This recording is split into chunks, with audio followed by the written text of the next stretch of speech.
Are there amendments? On the desk, Madam Speaker. Read the first amendment. Representative Eskamani offered the following amendment, barcode 658633, remove lines 2249 to 2252, and insert an amendment. Representative Eskamani, you are recognized. Thank you so much, Madam Speaker. Members, one of the concerns that myself and other members on the Democratic caucus have is the appointment structure of this board. And we will be candid. This board is being taken over by Governor Ron DeSantis. He's giving himself the authority to appoint 5 board members to oversee a private company.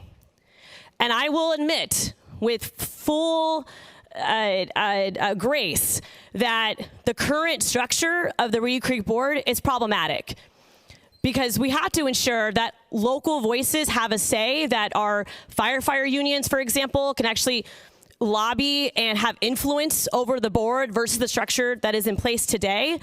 And because of the local impact of the tourism economy, it does make sense that there be diversification of who sits in that board. It does not make sense that structure be driven by one individual who we all know was mad at Disney last year because this company expressed First Amendment rights and defended LGBTQ plus people, which, by the way, are also Floridians. They are your fellow Floridians.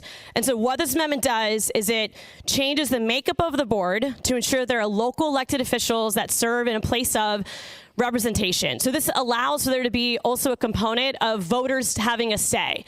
So the board would be 7 members, and there would be 2 that are county leaders and 2 that are municipal leaders at a city level, and then 3 that are appointed by the cabinet. So those 4 elected officials would be the mayor of Orange County, the Orange County chairman or chairwoman, and then the city of Kissimmee mayor and the city of Orlando mayor. And so my hope with this is to find that compromise to say, okay, we can change how the board operates, but let's diversify it so local elected officials, meaning that our voters, have a say in what that makeup is. Thanks so much, Madam Speaker. Representative Eskamani, having explained her amendment, are there questions of the sponsor? Representative Hawkins, you are recognized. Thank you, Madam Chair. Members, a friendly member, but an unfriendly amendment. I'd ask you to vote down on this. Members, we are in questions. Are there questions of the sponsor? Seeing none, are there amendments to the amendment? None on the desk, Madam Speaker. Are there substitute amendments? None on the desk, Madam Speaker.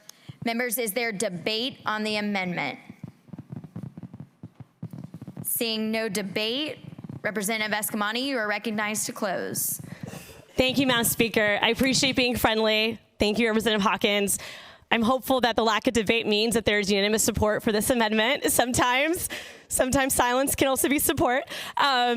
But I just want to close on, the importance of a democracy and the voices of our voters in ensuring that we have a structure that represents not what we want today, but what we hope will survive tomorrow, because the political climate is unique to where we are right now, this moment of history. I am thinking 5, 10, 15 years down, where who knows who the governor will be, and I would assume my Republican colleagues wouldn't want a Democratic governor to have complete authority to appoint this board. And so why not diversify it to ensure that there is some executive influence, but you also have that local impact where our local officials can have a say. And just to give a few examples, in Central Florida, we have the GOA board, the Greater Orlando Aviation Authority, which is made up of gubernatorial appointments, but also the Orange County mayor and Orlando mayor have placement on that board. And you have even the Central Florida Expressway Authority, which also includes representation of the impacted governments. In fact, members of this chamber have served on some of these boards.